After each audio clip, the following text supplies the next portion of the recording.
What's up, Star Hunters? It's Orion Senshi with today's character build. As I said on Facebook, this is my Black Panther character build. Super happy with that. I'm going to be explaining some rules, some special situations, and some things that I used with the design. As per the last one, I'm going to be showing you the completely built character sheet, going over what it was in there, why I made the choices I made, and what thoughts I might have about improving the character moving forward. And then we get to story time, where I tell you the Fistful of Nazis, not zombies, Fistful of Nazis story with this character, which actually was really funny and highlighted some interesting mechanics and rules that I think you guys can really enjoy in your games. Are you ready? Let's go.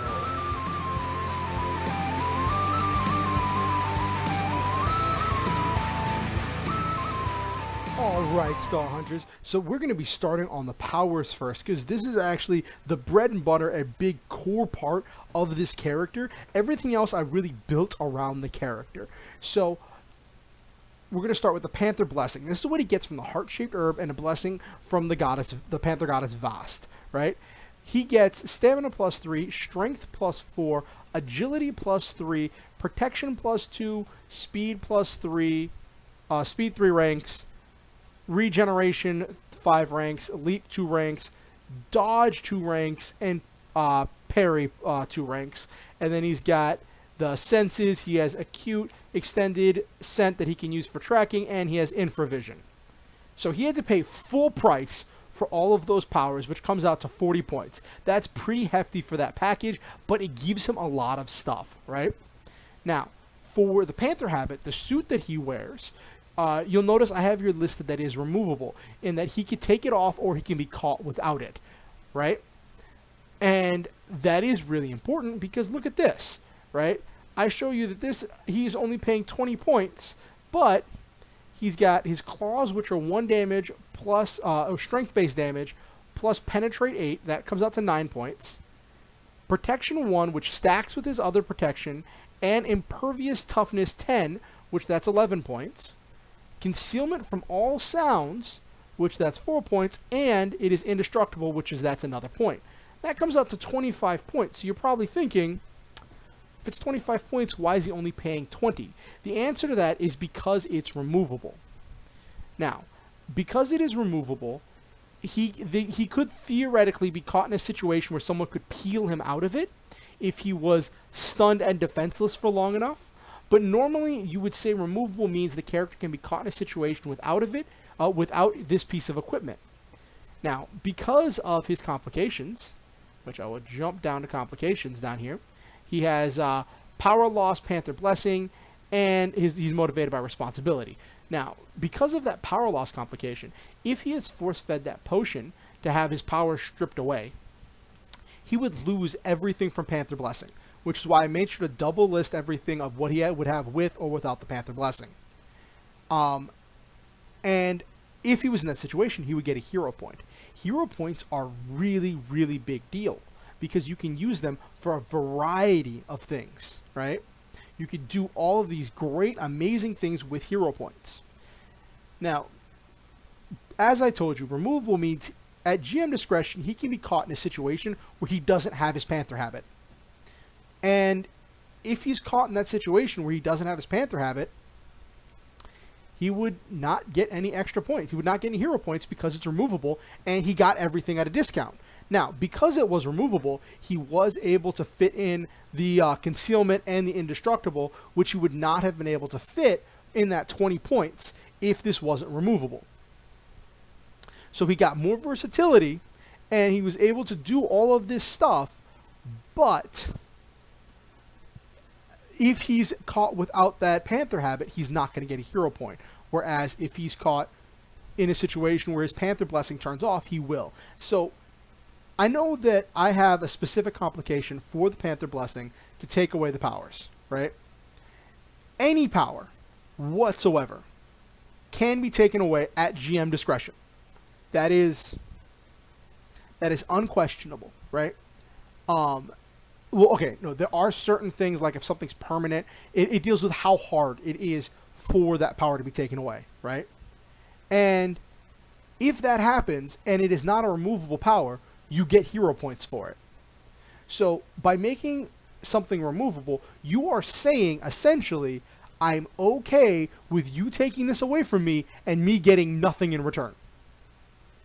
Now, regular removable, that takes a little bit of doing, or it's up to GM discretion for something to be taken away. There's easily removable, which normally has to do with handheld objects like weapons or guns or trinkets that have to be handheld and can be ripped out of your hands. Those things, you get even more of a discount. Regular removable, you get a 20% discount. Easily removable, you get a 40% discount, but they can be taken away from you with a successful grab or disarm check. That's really big. Or, depending on the situation, your character can be forced to drop whatever that is. Easily removable means it's something that's handheld, right? So you can put all this great stuff on your weapon, but understand you might lose it. And how high is your strength? Because your strength is what you use to hang on to something when someone's trying to rip it out of your hand. And if that gets ripped out of your hand, you don't get a hero point for it. I was working on a futuristic sci-fi soldier with power armor, and their primary offensive power was a rifle that had all these add-ons and special bullets with that rifle, and I made the rifle easily removable so I could crowbar in all this stuff in there, making it this amazing, impressive array. And I was like, I don't need to put points in strength whatsoever, right? I'm just gonna give him 2 strength as a base thing, and it's gonna be so efficient because one of the add-ons is gonna be a super bayonet, which I'm going to make because it's so much cheaper to just buy a damage power than it is to buy strength. And I'm like, okay, we got this. And then when I was running a test on it, what do you know? It got ripped out of the character's hands, and the person threw it across the room, and the character didn't get a hero point, so he couldn't edit the scene to say, I know where my gun landed. And in the middle of combat, is your character going to have a chance to look for that easily removable object? Does your character have a feature on that a piece of equipment to allow you to track it? Will you be able to get to wherever it lands? Those are things you have to think about whenever you put a lot of powers on a single easily removable device, which is one thing that gadgeteers have to be very careful of, or any weapon-based character.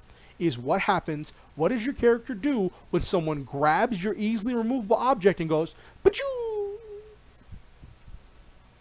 And in this case, he has to think about what happens if he's caught, like if, for instance, he's at a UN delegation meeting acting as, you know, the head of Wakanda, and there is an attack. He can't wear his Panther habit underneath his regular clothing because it doesn't have a feature that allows that.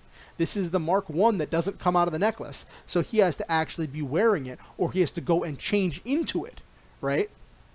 That's a problem. But he won't get a hero point for getting caught in that situation. So that is my rant about removable versus, you know, non-removable powers, right? Now, let's, also, toughness. Impervious toughness.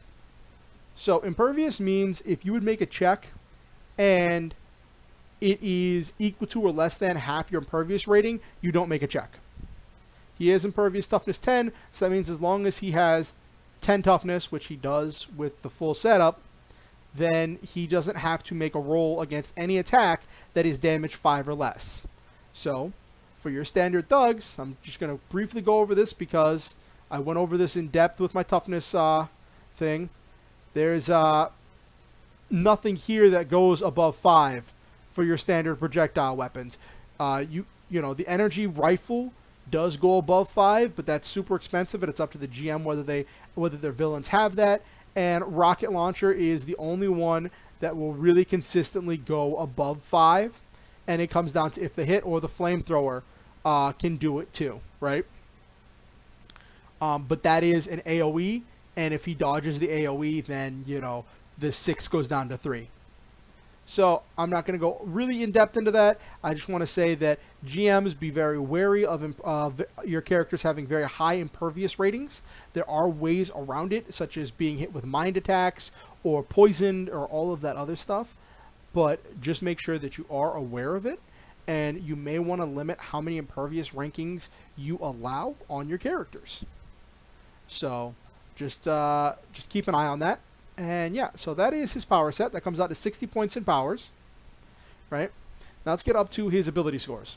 So this is the number on the left is his base number, and the number on the right is the number after being modified by the Panther Blessing. So we started with a base strength of 3, which goes up to 7, stamina of 4, which does go up to 7, agility of 3, which goes up to 6, dex of 2, fighting of 6, intellect of 1, awareness of 2, presence of 1. Okay, so before we move forward here, I just would like to say, please do not roast me at the stake. I am aware of the fact that his intellect, neither his intellect nor his presence should be anything less than a 4. But fitting this all on a PL10 character is an absolute nightmare. And I try to compensate for the intellect with skills. The presence, kind of couldn't touch it. I would say the big improvement, if I could find room, would be giving him ranks in persuasion. But that just didn't fit. So, moving on. As far as his defenses, that's 44 points in abilities. Defenses, he has 14 points in defenses, which is a base of 8 dodge and parry, which go up to 10 after the blessing of the Panther. And his fortitude is 12, will is 7. So the fortitude is obviously increased by that 3 points from the stamina buff from Panther Goddess. So this actually should go down to it would go down to 9. But I'm just marking that as that. Just know that if you get caught and if that weakness happens, your fortitude goes down. The awareness is the will is the only one that doesn't actually change. His will is his own. All right, so. Offensively, he's got his unarmed attack, which is this plus 6, 7 damage. He can throw stuff, plus 2 dex. Not the best marksman. I'm aware of the fact that he's actually an expert marksman, but we're saying this is a young T'Challa. So, yeah. Damage 7 ranged because of his strength and his claws. He has close combat skills with his claws, which is why that goes up to 12, and it does 8 damage, penetrating 8.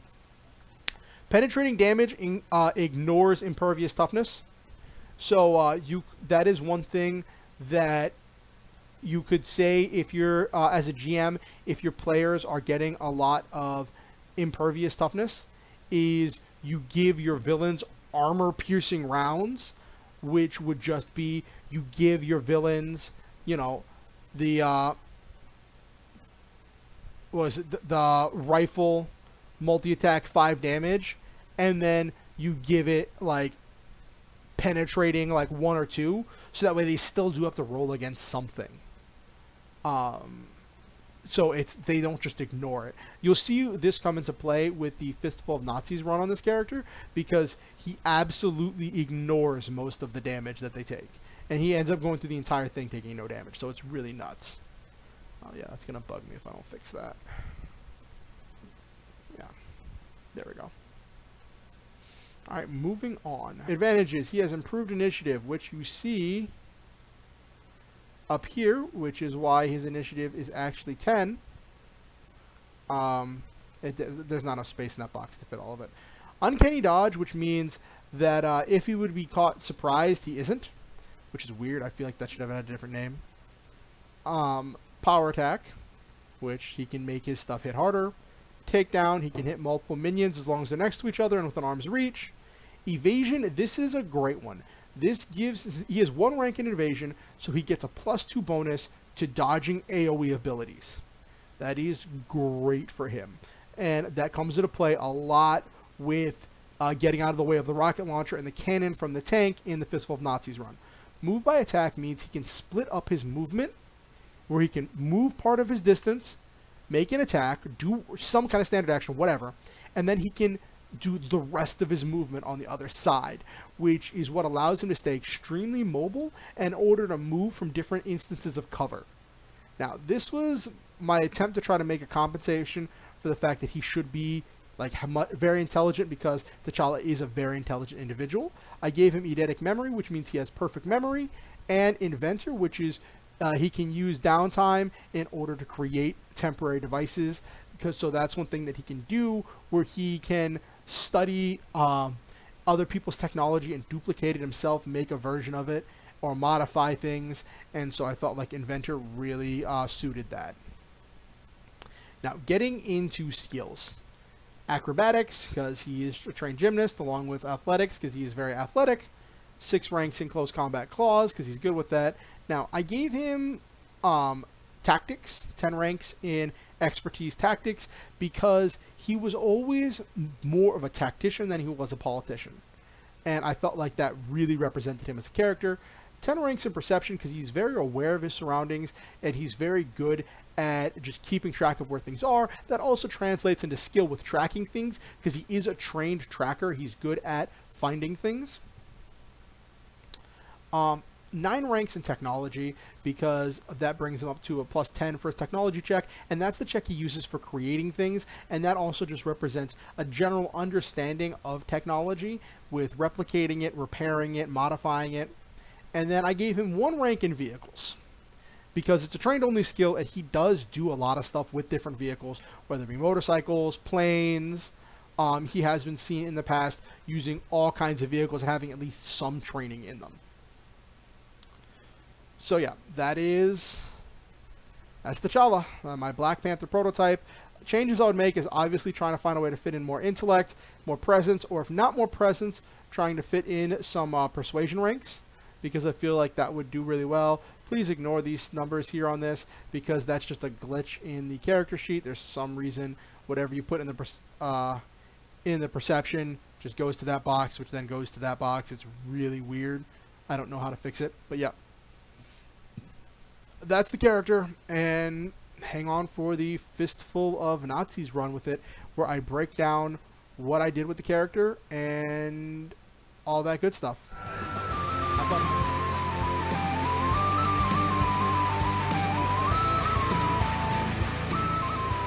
Alright, Star Hunters, so now we're here for the Fistful of Nazis run. Now, this is going to be a little bit different than last time's Fistful of Nazis run, because I do need to explain some things. This video is actually kind of a rules explanation / character gen builds all rolled together, if you hadn't noticed so far. So let me just go over some rules really quick, so that way you guys can understand some things that happen over the course of this run. So, this is cover. It is up to your GM what counts as cover and what counts as concealment. So, cover is something that will stop an attack. It will straight up absorb an attack, right? And it if you're in partial cover, then anyone attacking you gets a -2 to their attempt to hit you. If you're in total cover, they get a -5 in any attempt to hit you. And depending on the situation, with the total cover, it might actually give you,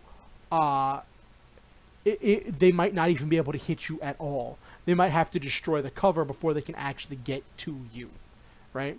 Now, some GMs rule it that, like, if you're behind cover, then if they miss you, they hit the cover and they roll for damage for the cover in order to see if the cover gets destroyed by the attack. And then you have to, move around, and that keeps the combat dynamic, where, your characters aren't just staying behind the same overturned table for the whole time, right? Now, let's get over here to concealment, right? And this is where, like, light things like foliage and stuff that would block their ability to see you, but would, like, a bush isn't going to absorb a bullet. Like, that's not going to happen. Makes it harder to hit you. But now they do roughly the same thing, which is partial concealment is going to give a -2 to on hits to hit you, and then total concealment is going to give a -5, even presuming that they know where to shoot, right? Now, what is the difference between the concealment? Because the concealment can still take damage as well if they miss, right? And that could just be torn through, because most concealment is going to be, like in this case, it is foliage, right? It's, going to be some wood stuff, so it's got like toughness of 3, right? Or if it's like soil or, dirt or whatever, it's got toughness of 0, so they're just going to tear right through it, right? But the difference being with cover, right? Because the cover can withstand an attack, right? Because the cover can withstand an attack, but the concealment cannot. The cover also gives you a bonus on your dodge check to dodge AoEs. And then the presumption is that then the cover will be taking that AoE damage instead of you. They'll be taking a portion of that because the cover is not going to dodge the AoE. That is very important to remember. Now, getting behind cover and getting into concealment do not take actions. It is a move action to use to make a stealth check to try to hide if you break line of sight by getting into total concealment. If you get away from, out of their vision. So be wary of that. And you would only really need a stealth check if you were trying to initiate a surprise attack on the next turn. Right? So keep track of that. That comes into play here because for this run, I'm saying that these soldiers are trying to invade Wakanda. They're coming in at night, trying to sneak in through along a path, going through the forest, and the Black Panther is going to be running back and forth between from one side of the path to the other in order to utilize cover and concealment in order to give himself the most advantage possible while dealing with these enemies. And because they have a tank, this big vehicle, they're not super mobile. They have to stick to the path. And they don't have the same kind of dark vision that he does. So that is where all of that comes in. I will try to make that as clear as possible as we move forward. Sorry I spent so long explaining that. But yeah, that is how cover and concealment works. It's up to you how you run it and how your GM rules it. And yeah, without further ado, let's get into Black Panther versus a fistful of invaders, colonizers, people here to steal vibranium. The alarms had gone off. The perimeter sensors had detected invaders coming in, a group of them in some combat vehicle. There's some general marching between the standing between the soldiers and behind his soldiers and in front of the tank. He's equipped with some heavy weapon. Teams were deployed in order to deal with the invaders. T'Challa, being excited, runs ahead. This is his chance to prove himself, to prove why he is his father's son, to prove his capabilities. And he rushes in without even thinking. His soundproof boots mean they don't even hear him coming. He leaps out of the bushes, straight in, landing directly in front of the enemy general, between their soldiers and the tank. And now the battle has begun. He digs his claws into the flesh of the general, who's braced himself for the attack. And he's very surprised as the general completely shrugs off his attack. And then he realizes in that flash this was a terrible plan, that he shouldn't have run off without his backup, without the royal guard. He takes a panicked swing at his enemy, but the general, knowing it's coming, is able to dodge this obvious swing. Seeing himself surrounded, T'Challa runs into the bushes, making it hard for them to see him, but also taking cover behind some trees, trying to regain his bearings. As he goes into the forest, the general fires a rocket at his back, missing him. He's able to roll out of the way of the explosion. His suit absorbs what little bits of the blast actually reach him. The trees seem to absorb some of the rest of it. The tank fires on him now, and his first thought, because he was expecting a jeep, but now he sees it's a full battle tank. And his first thought is, who brings a tank into a jungle? His instincts kick in, and he keeps moving around, getting into the rhythm of the fight. He dodges that blast and still can't pierce the vibranium in his panther habit. And he realizes that the blast has destroyed the trees and the bushes in front of him. He has no concealment. He has no cover. He's exposed to the soldiers. They let out a roar of excitement as they unload their fully automated rifles at him. Their bullets fall at his feet. They're crushed. Their momentum absorbed. Realizing that he's exposed and this isn't a situation he wants to stay in, he runs straight at the general, swiping at him with all he's got.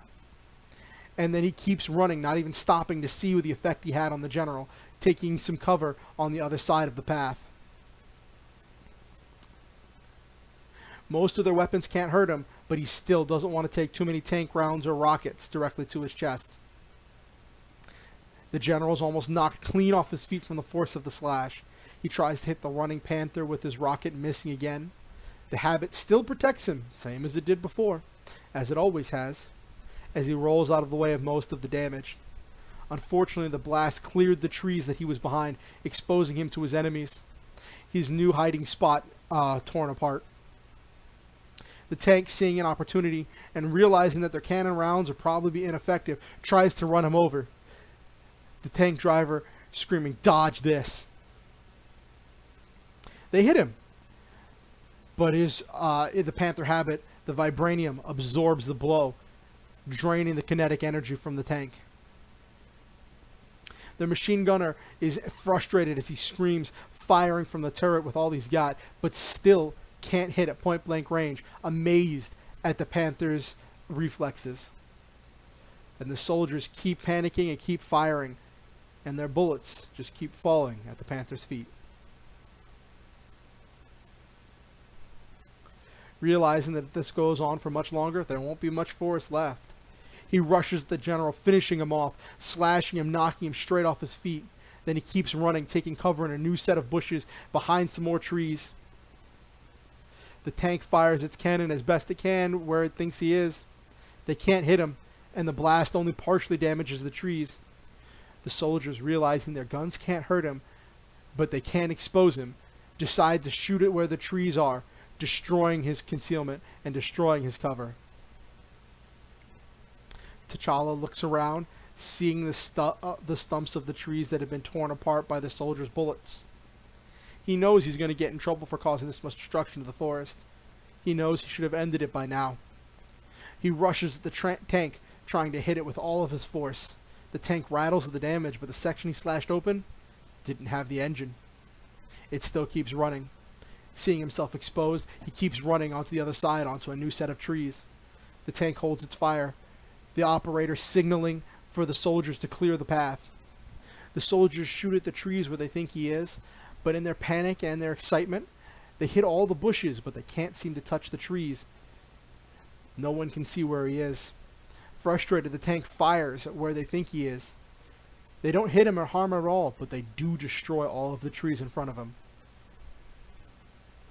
Deciding to deal with the gunmen and making sure that they aren't tearing down more of his forest, he leaps into the middle of their formation and takes them all down as if it was just routine. But now, seeing the Panther exposed, ignoring their injured comrades at his feet, the tank fires their cannon at him. He's able to dodge the blast. It doesn't harm him at all, but now the soldiers, unconscious on the ground, are bleeding even more from the shrapnel from the cannon round. The machine gunner keeps firing and still can't touch the Panther. With the soldier down, the general down, and now it's just the tank for him to deal with. He decides that instead of clawing randomly at the tank and hoping he hits a vital spot, he decides to go to the core of the problem. Using his strength given to him by Vast, he leaps into the air, landing on top of the tank, clawing open the hatch. Looking inside, he sees the operators as they panic. They pull their sidearms and try to shoot him. Their bullets fall back into the hatch, crushed with their momentum absorbed. The machine gunner unloads his heavy machine gun rounds at point blank range, and he sees the absolute reflexes of the Black Panther, dodging all of those rounds even at point blank range. Their cannon can't turn around to get a shot on him. And now it's time to end it. He drops down into the now open hatch and, using his claws, is able to slash at all of the operators inside the tank, bringing them all down just as easy as picking up food on a tray. He climbs out of the tank, surveys the destroyed forest, and realizes that he needs to get better and he needs to train. But this was a victory. Wakanda forever. Alright, so that was the Fistful of Nazis run with T'Challa. As you saw, his impervious toughness meant that they could not hit him at all. He took no damage. He was able to constantly keep moving because of his move by action, and whenever he got behind cover and when he got behind cover, the trees, the bushes gave him concealment, whereas the trees gave him cover. And I didn't because of I just said whichever was higher, the higher bonus, which I said was the 2, and it made it harder to hit him. And then when it came to getting out of the way of the AoEs, he was able to use the trees for cover to dodge those AoEs, so that gave him a +2 on top of his evasion bonus, which is already a +2. So that was a 14 added to, because if he has a dodge of 10, to get out of the way of those AoEs. So for the rocket launcher, he just had to roll a 3 or up, and for the cannon rounds, he had to roll a 2 or up, which was insanely easy, and he was able to consistently avoid getting hit. And in order to hit him, they all had to roll at least a 17, and none of them were able to get there over the course of the fight. And even if they had, he gets a +10 to his toughness. So that would have just been completely irrelevant 9 times out of 10. So, and even if they had damaged him, right? He has regeneration 5. So, not the next turn, but the turn after, he would heal off the damage unless they did some serious damage to him. So, overall, it's a great package. The character is extremely powerful. This is just him as written, base, no inventions. Because of his invention advantage and his technology skill, you would generally presume that this character would have spent his downtime making some kind of grenades, thrown weapons, or some kind of traps or things to keep on a tool belt. Depending on what your GM will allow, sometimes you can have 1 or 2 inventions or like strapped to your character's tool belt before you go into a scenario, because you can say your character would have made those, like smoke bombs, talons, sonic grenades, all that kind of stuff. I didn't include any of that for this run because you actually didn't need it at all in order to deal with this level of threat. And this is a situation where, because the enemies did not have any form of penetration, they just couldn't touch him. And all of his things came together to allow him to just stay super mobile. Anyway, I do hope you guys have enjoyed this story time. Let me know what you think. Like, comment, subscribe, ting the bell. It's somewhere over there to find out even more about when my channel goes live with my next uploads. And I hope that everybody has a wonderful day. You guys are all amazing, and I want you to know how much I care about each and every one of you. I'm going to be working on more stuff. I'm sorry this was so long. I just had to crowbar in a lot of explanations for the rules I use for this. If you have any questions, leave them in the comments, and I will do my best to respond. I have some things I'm going to work on. Next, I'm going to be working on a character that is going to be using the variable power. Look forward to that. It's going to be a Mega Man-based character. So that should be thoroughly entertaining. And remember, always shoot to the stars, have wonderful adventures, live your dreams, and always, always, always enjoy you some memes. Have a good one, everybody.